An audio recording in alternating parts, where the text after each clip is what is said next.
Ahora la alianza UNES, que es la Revolución Ciudadana, todos nos preguntamos, ¿qué va a pasar? También va a haber persecución hacia los enemigos políticos, hablemos así, economistas. Si ustedes retornan acá como administradores de nuestro país, economista.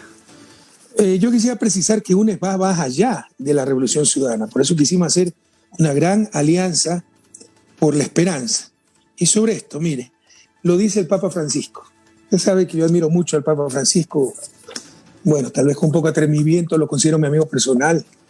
Yo creo que es mi amigo, se ha preocupado mucho por mi caso. ¿Usted cree que las homilías que da el Papa, vea la homilía en abril antes de la primera sentencia del caso Soborno, es casualidad? Es porque da seguimiento a nuestro caso y está indignado. Yo sé que se lo dijo a la vicepresidenta cuando visitó el Vaticano. Está indignado por la persecución que han hecho en toda América Latina, pero en el caso ecuatoriano, pues contra nosotros. Es lo que dice el Papa. No se trata de proponer un perdón renunciando a los propios derechos. Nosotros no nos llenamos el corazón de odio. El rato en que nos conquiste el odio nos habrán derrotado, porque ellos fueron presas del odio y se destruyeron ellos y destruyeron a la patria. El odio no construye, destruye. Y es como un dardo que se lanza contra sí mismo uno, porque le hace daño al que emite el odio, no al que recibe el odio. Pero en todo caso, no se trata de... Hay que perdonar, no hay que llenarse el corazón de odio, pero no se trata de perdón y olvido. Eso se llama impunidad a nivel social, y lo dice el Papa. No se trata de proponer un perdón renunciando a los propios derechos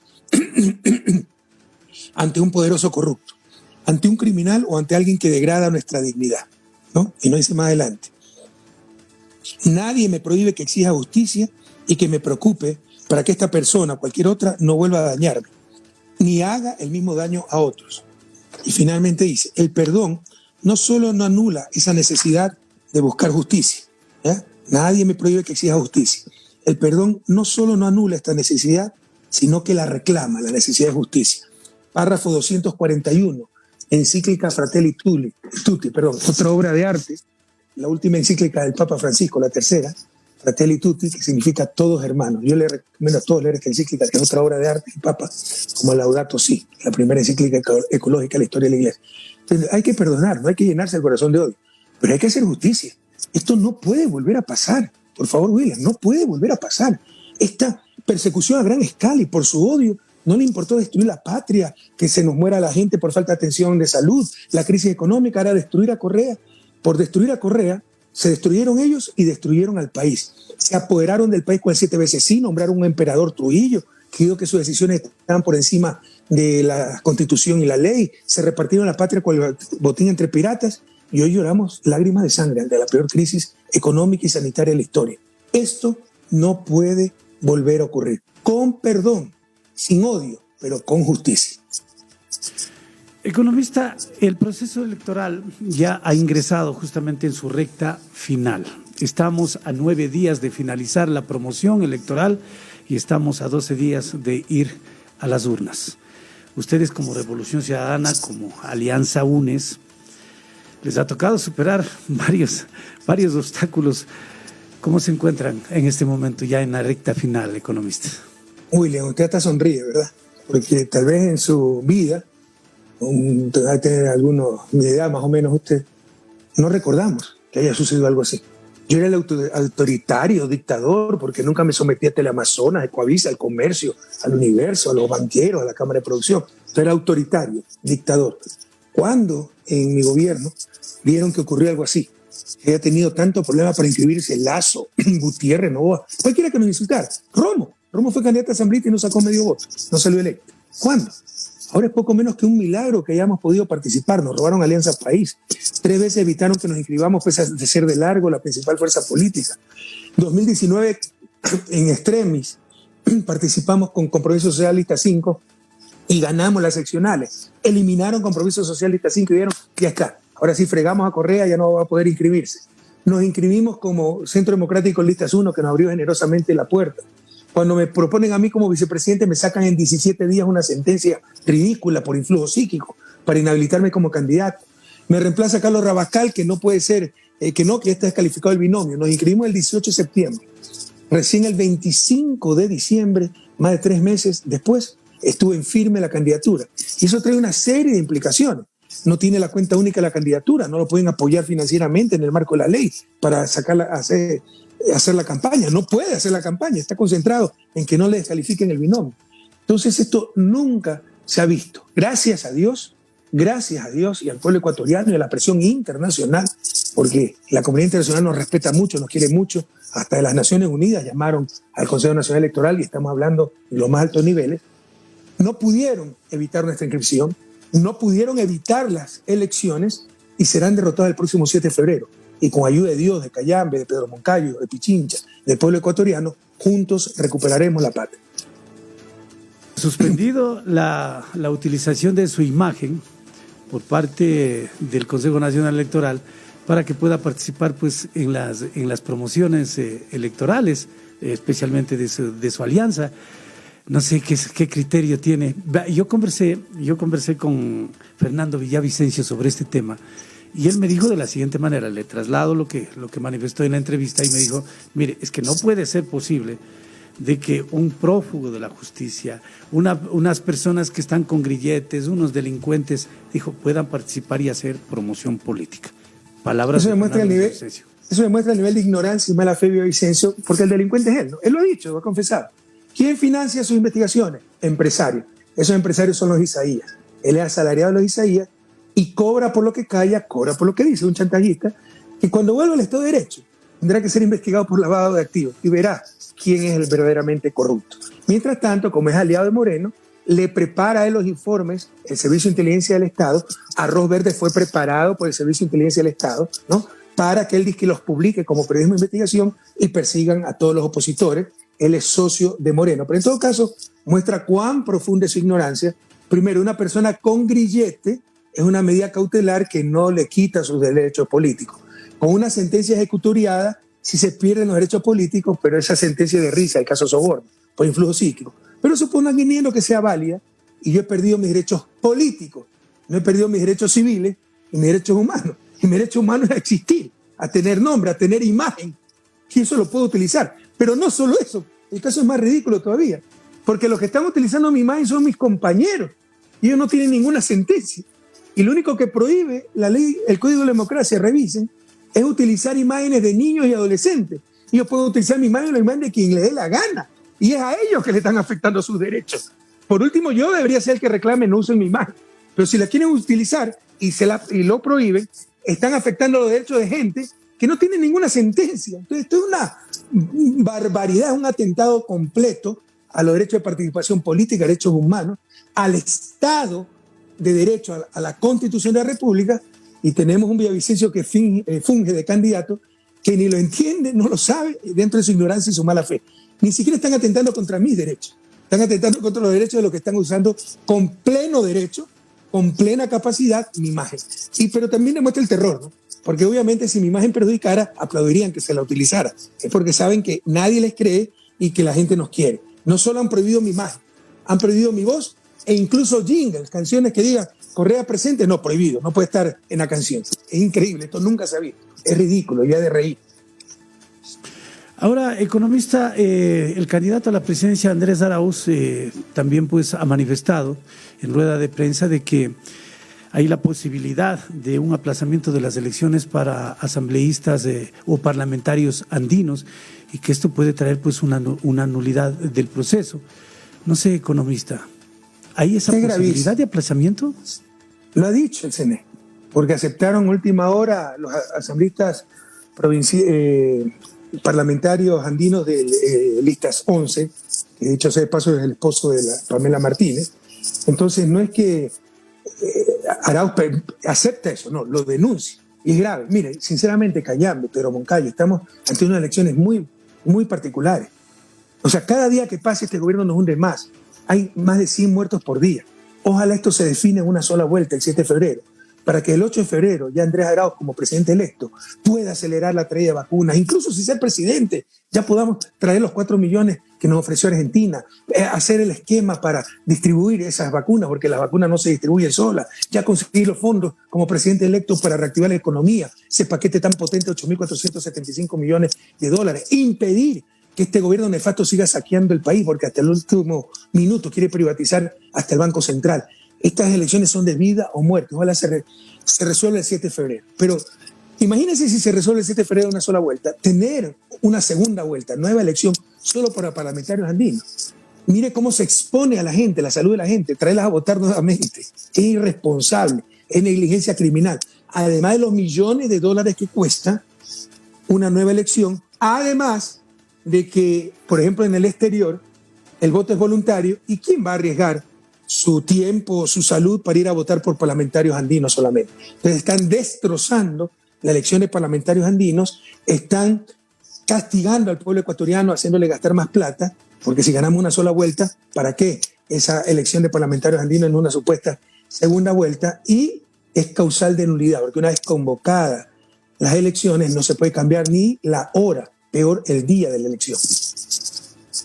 Economista, yo me voy a basar a un artículo que leí justamente el día de ayer sobre esto de las elecciones de nuestro país y dice de la siguiente manera, economista, y yo quiero, a ver, en síntesis, que nos explique un poco lo que dicen los medios internacionales, específicamente, economista. Dice, no? Se acercan las elecciones en el Ecuador y los principales sondeos perfilan a Andrés Arauz como el candidato con mayores posibilidades de ganar en la primera vuelta. Los medios del Ecuador parece, dice, no reflejar la realidad distinta porque en las encuestas cada día a Andrés Arauz le siguen bajando, dice, de rating. Ya le ponen en tercero, le ponen en cuarto y al final, dicen, en la última encuesta le han puesto en quinto lugar. ¿En cuál encuesta lo ponen en quinto lugar? Internacionales. Debe ser la encuesta de ese dato. Pero mire, todas las encuestas serias ponen y de lejos, cómodamente, no queremos pecar de triunfalistas, pero es la realidad, en primer lugar Andrés Arauz. ¿Cuál es la estrategia de los medios? Que si ganamos, y muy probablemente ganamos una sola vuelta, pero si ganamos con 41 o 42%, para ganar en una sola vuelta hay que sacar más de 40% y 10 puntos de diferencia al que nos sigue. Tenemos más de 10 puntos de diferencia con el que nos sigue, que es Lazo algunas veces, la mayor cantidad de veces, y algunas veces también Yaco, en menor medida. Pero en todo caso, hay que pasar ese 40%. Pero si pasamos con 1 o 2 puntos, nos van a robar la elección. Nos van a robar esos 2 puntos para forzar una segunda vuelta. Están desesperados. Entonces ya están creando lo que se llama comunicacionalmente el framing, el marco. Analistas que dicen que está segundo, tercero, que va a haber segunda vuelta. Los medios de comunicación va a haber segunda vuelta. Arauz está cuarto, quinto. Para que el rato en que nos roben ese punto, 2 puntos, y hay una segunda vuelta, todo el mundo diga, así es, así nos avisaron. No crean eso. Las cosas van, gracias a Dios, a Cayambe, a Pedro Moncayo, al pueblo ecuatoriano muy bien. Necesitamos subir más para garantizar la victoria de una sola vuelta y acabar esto el 7 de febrero y el 8 de febrero podernos a trabajar para recuperar la patria. Cada día que pasa con este nefasto gobierno nos hunde más, cada día que pasa hay centenas de muertos, cada día que pasa se pospone la activación económica. Ojalá la gente piense en el voto útil y todo por listas 1 para ganar ese 7 de febrero, pero ya están creando el framing para forzar una segunda vuelta. Así que no crean eso. Toda encuesta seria nos pone en primer lugar y de lejos, cómodamente. El problema es ganar en una sola vuelta. Ahora, la pregunta se cae de madura, economista, y esa ha sido también una pregunta que le han hecho al candidato Arauz. ¿Qué va a pasar con usted en el supuesto caso de que la Revolución Ciudadana triunfe en las elecciones del 7 de febrero? ¿Qué va a pasar con usted? ¿Pasa a ser asesor del presidente Arauz? ¿Cómo va a ser esto? No me da una importancia que no la tengo. Lo importante son ustedes. Esas familias que perdieron seres queridos por la negligencia criminal de este gobierno. No vamos a obviar que hay una pandemia. Pero tenemos la mayor cantidad de muertos por habitante del mundo. Ni siquiera se identifican todavía decenas de muertos. En Guayaquil los muertos estaban en las calles y los patricios guayaquileños dieron cartones para que los pobres entierren a sus muertos. Yo no soy el importante es ese desempleado, ese padre de familia desesperado que ya no tiene ingresos. Créame, la gente se está alimentando en la costa con racimos de verde. Ese es el alimento. Y probablemente en la sierra con costalitos de papa dados por la familia que tiene la finquita, que tiene la chacrita. Entonces es urgente recuperar la salud, defender la vida y recuperar la economía. Eso es lo importante. Yo no soy importante. ¿Por qué me dan tanta importancia? En todo caso, respondiendo a su pregunta, porque no le doy preguntas, estaré donde pueda servir a mi patria. Si Andrés quiere que lo asesore, lo asesoraré. Ojalá sea así. porque la asesoría se puede hacer desde Bélgica, y mi vida está en Bélgica, mi familia está en Bélgica. A mí me costaría mucho dejar mi familia en Bélgica, mis hijas están trabajando allá, están estudiando, mi hijo también, ¿no? En Europa, no en Bélgica, y me costaría mucho dejarlos allá, separarme de mi familia y regresar al país para trabajar en un nuevo gobierno. Pero bueno, o sea, habría que analizarlo donde me necesiten, pero ojalá sea a nivel de asesoría, porque eso sí podría hacerlo desde Bélgica. Tendría que aplicar en el indulto, en su caso, o de pronto de que la justicia pues, revise nuevamente su caso. Yo no aceptaré ningún indulto, porque indulto significa perdón de una pena y yo no he cometido ningún delito. ¿Dónde está el dinero? ¿Quién puede esconder? 70.000 millones dijeron que se habían perdido en corrupción, en función de un informe del BID que nunca ha existido. ¿Cómo nos han mentido? Como el puente hacia ningún lado. 3 años y medio, con una brutal mentira, en la época de satélite, cuando es facilito ver a dónde va el puente. Permitieron esa mentira. Entonces, yo no voy a aceptar ningún indulto. Una sentencia quita los derechos políticos, que es a elegir, ser elegido y participar remuneradamente, oficialmente en la administración pública, pero obviamente yo puedo ser asesora de honores. O sea, Andrés puede llamar a consultarme si a bien tiene, ¿no? Si con la experiencia que uno tiene, con algo de preparación que tiene, de formación. Entonces, en ese sentido, se podría asesorar. Ahora, yo estoy convencido. Mire el caso Singer, hay un voto dirimente. Es decir, ya están perdiendo el miedo ciertos jueces. Cuando cambie la situación política, jueces honestos, que sí los hay, ¿no? Podrán hacer lo correcto. Lamentablemente, con tanta presión política, con la brutal presión mediática, a los jueces de caso soborno le mandaban hasta drones para vigilar su casa, le ponían patrulleros en las puertas, les amenazaban a la familia. Cuando cese, en esas circunstancias, no se necesita solo ser honesto, se necesita ser heroico. Y los jueces deben ser heroicos. Lamentablemente todavía no tenemos esa clase de jueces. Pero jueces honestos sí hay. Y al rato en que cese la presión política, la presión mediática, verán que harán lo que tienen que hacer y se les derrumbará tanta patraña. ¿No siente el temor de nuevamente ser traicionado, economista? No, si Andrés fuera traidor yo no hubiera traicionado. Mire, superemos esa psicosis. Y a los jóvenes, yo les digo, mire, yo soy la principal víctima de la traición. 39 investigaciones criminales. Destruir la obra de mi sueño de toda una vida, ver a mi país fuera de la miseria, nos han retrasado 20 años. Las universidades emblemáticas, Yacha era mi sueño, por hacer daño a Correa hay que destruir, de las cocinas de inducción hasta Yacha, Refinería del Pacífico, Coca-Cola Sinclair, todo mentir, denostarlo. Tan mal construida Coca-Cola Sinclair que ahora se pelean por concesionarla, ¿no? Fíjense cómo se le rumban su mentira. Pero bueno, yo debería ser el primero en decir, ay, no vale la pena, ya no hay remedio. Vomiten el pesimismo, jóvenes. Por cada traidor, por cada mal ecuatoriano, hay 10, 20, 50, 200 personas leales, honestas, como todos ustedes, trabajadoras. Moreno es un accidente histórico que inspirará 10 tesis de psiquiatría en su beneficio, no en su favor. Yo creo que está enfermo el hombre. Alguien normal no puede ser tan cínico. Alguien normal no puede denunciar 3 años y medio un puente que no va a ningún lado para que pasen las guerrillas, el narcotráfico, entonces correr culpable de los 3 periodistas asesinados en la frontera porque él pactó con el narcotráfico y la guerrilla y después ir a inaugurar muy suelto de huesos con el presidente de Colombia ese puente que no iba a ningún lado. Nadie normal puede hacer eso. Moreno es un accidente histórico, no se va a volver a repetir. Andrés es un chico sano que ha crecido con nosotros y si fuera traidor ya nos hubiera traicionado, pues si también ha sido perseguido estos 4 años. Y verá que lo va a seguir persiguiendo. Van a sacar en los próximos días, como están desesperados, un escándalo, ¿no? Por el Festival de Loja, que no existe nada ahí de malo, sino que quieren comparar un Chaquiñán con una superautopista. Un concierto de Juan Fernando Velasco con un concierto de Paul McCartney.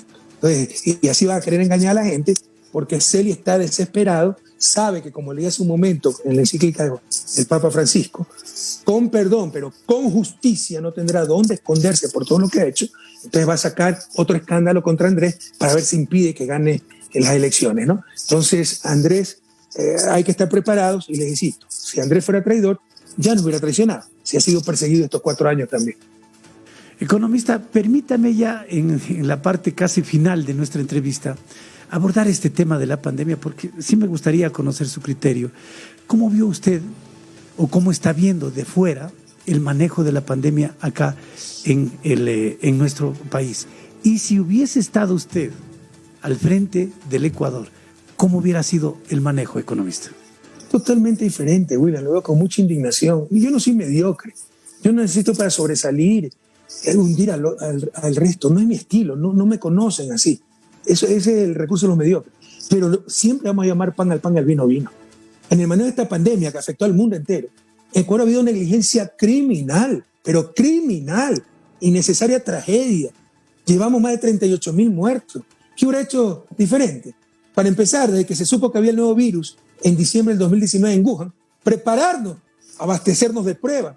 Hasta marzo estaban ofreciendo que no tenían pruebas, estaban ofreciendo que traían 2 millones de pruebas, era mentira, y hasta renunció la ministra de Salud, o ya se olvidaron. O sea, negligencia criminal. Debieron fortalecer el sistema hospitalario. ¿Qué sería del país sin las 4.400 camas que nosotros hicimos hospitalarias? Lo que llamaron elefantes blancos, ¿se acuerdan? Hubiéramos fortalecido el sistema hospitalario, las salas de cuidado intensivo, hubiéramos nos hubiéramos abastecido de respiradores, intensivistas, emergenciólogos, especialistas de epidemias. Por el contrario, suprimieron el convenio con Cuba y 400 médicos cubanos regresaron en diciembre de 2019 a su país, entre ellos 74 especialistas de epidemias que hubieran ayudado a salvar tantas vidas. Ha habido negligencia criminal para proteger la salud de los ciudadanos y la economía. Sabían que tenían que establecer cuarentena, pero tú no le puedes decir a un taxista, a un vendedor ambulante, quédese en su casa, no se muere de coronavirus, pero se muere de hambre de usted y su familia. Teníamos que apoyarlos con víveres, con alimentos, con bienes de primera necesidad. Y eso, a su vez, bien hecho, reactiva la economía, porque esos bienes va a comprarle usted la lechecita al ganadero de Cayambe, va a comprarle el quesito, el bizcochito, el manjar de leche, la papita, la economía popular y solidaria, y se reactiva la economía. ¿Cómo se financia? En lugar de tener 8.300 millones inmovilizados en Suiza, financiando a Suiza, y también cobrándole a los más ricos. Por ejemplo, 2% a la grande fortuna o a la gente que ha generado utilidades en plena pandemia, como los banqueros que ganaron más de 230 millones de dólares. Y así se mantenía la actividad económica y se evitaba perder tanto empleo. Por último, acción colectiva regional, como lo hicimos en la epidemia del 2009, la gripe porcina. Ecuador fue el primero en reaccionar y reaccionamos como UNASUR, comprando medicina, haciendo estrategia. Ahora lo que hizo Perú fue movilizarnos los tanques a la frontera para evitar que pasen los ecuatorianos infectados, ya se olvidaron. Por último, la cereza del pastel, en plena crisis, votan profesionales de salud, reducen el presupuesto de salud y se descubre la corrupción generalizada en el sentido de que han repartido hospitales para comprar votos en la asamblea y ha habido sobreprecios hasta en las fundas para cadáveres. O sea, ¿cómo más voy a evaluar esta sinvergüencería que como negligencia criminal que llena de indignación? Y crean, nosotros hubiéramos hecho algo totalmente distinto y la gente sabe que con nosotros no hubiera ocurrido tragedia. Dije por último, por último, vienen las vacunas 8.000 y se empiezan a vacunar los familiares, el ñaño, el cuñado, el amigo. Realmente indigna, realmente es algo que ha servido la sangre y aquí ha habido negligencia criminal, ha habido negligencia y deshonestidad y tendrán que responder ante la justicia por tanta negligencia, como le he dicho, por tanto dolo, por tanta deshonestidad, por tanto que me importé. Eso yo creo que es el sentir de todos los ecuatorianos economistas. Se sienten muy frustrados porque, como usted acaba de manifestar, se ofrecieron 80.000 dosis que van a venir justamente en este mes de enero, que ya está por finalizar también, y vienen 8.000 y se comienzan a ver los primeros casos de corrupción. Por ejemplo, gerontológicos que son particulares y donde hay familiares de funcionarios del gobierno que están recibiendo la vacuna y ellos no han estado en la primera línea, economista. No sé si eso esté comprobado, pues si está comprobado es escandaloso. Pero mire, correístas y anticorreístas, y tal vez especialmente los anticorreístas, saben que si hubiera estado en la presidencia o que si a Jorge Glass no le hubieran robado la vicepresidencia, ya Ecuador tendría millones de vacunas, como las tiene Argentina, como las tiene México, como las tiene Bolivia, con gobiernos progresistas que realmente se preocupan por su gente. Los correístas lo saben, los anticorreístas también lo saben. Si Correa hubiera estado en el gobierno, si Jorge Glass hubiera estado en el gobierno, si la Revolución Ciudadana hubiera estado en el gobierno, ya tendríamos millones de vacunas para salvar la vida de nuestra gente. Y ahora, como para querer aplacar, economista, el presidente Moreno pues ha anunciado un plan de ayuda a los afectados del COVID-19. Dice que se va a entregar un bono de $500 a 570 personas que perdieron el empleo. Esa es la última noticia que ha dado el presidente Lenín Moreno. 570.000 familias de personas que han perdido el empleo. Aquí hay varias reflexiones. Primero, esto se debió hacer, pero hace 6, 8 meses. ¿Por qué no se hizo antes? Porque es pura politiquería. para tratar de torpedear el programa 1000 por 1 millón de Andrés Arauz. Segundo, no es que era demagogia el 1000 por 1 millón, se están cayendo en la demagogia. Tercero, no es que no había plata, ahora resulta que sí hay plata. Mire ya lo bueno que estamos logrando solo es la campaña, porque por nuestra propuesta, $1000 por 1 millón, que siempre la defendimos como una emergencia para los pobres, no para los ricos, como el salvataje bancario, como la securitización, para los pobres, como se está haciendo en muchas partes del mundo, para tratar de evitar la victoria de Andrés. Entonces él se adelanta diciendo $500 a 570,000 familias, pero nos ayuda, en su torpeza, en su odio nos ayuda, porque primero debió hacerse hace mucho tiempo, como lo decían. Segundo, se demuestra que no es demagogia, sino un bono de emergencia. Tercero, se demuestra que sí, siempre hubo dinero, sino que lo tienen inmovilizado en el exterior en lugar de utilizarlo para reactivar la economía nacional. Y cuarto, lo tragicómico es que esto va a ser igual que el Tren Playero, así que no se preocupe.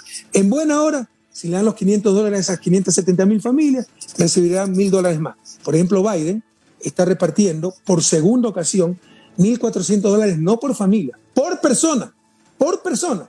Si son 5 en una familia, estamos hablando de $7,000, ¿ya? En buena hora, si le da los $500 a 570,000 familias, nosotros damos $1,000 a 1 millón de familias, habrá familias que reciban $1,500. Pero además es mentira.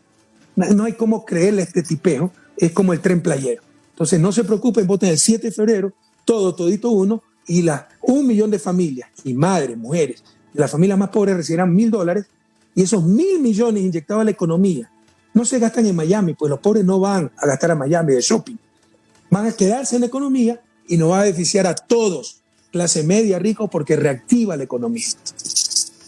Economista, quiero agradecerle por esta referencia que ha tenido con nuestro medio de comunicación y por supuesto en la parte final su mensaje para los miles de seguidores de nuestra página y a los amigos del sistema de televisión en Cayambe y Pedro Moncayo.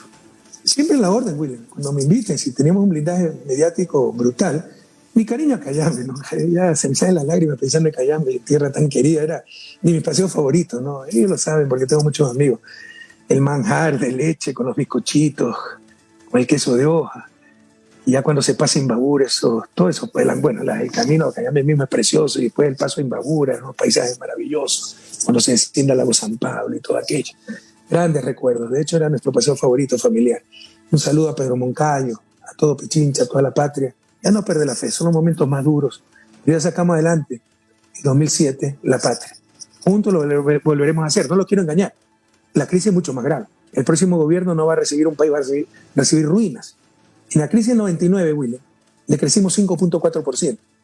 Ahora vamos a decrecer 11%, más del doble. La situación es gravísima.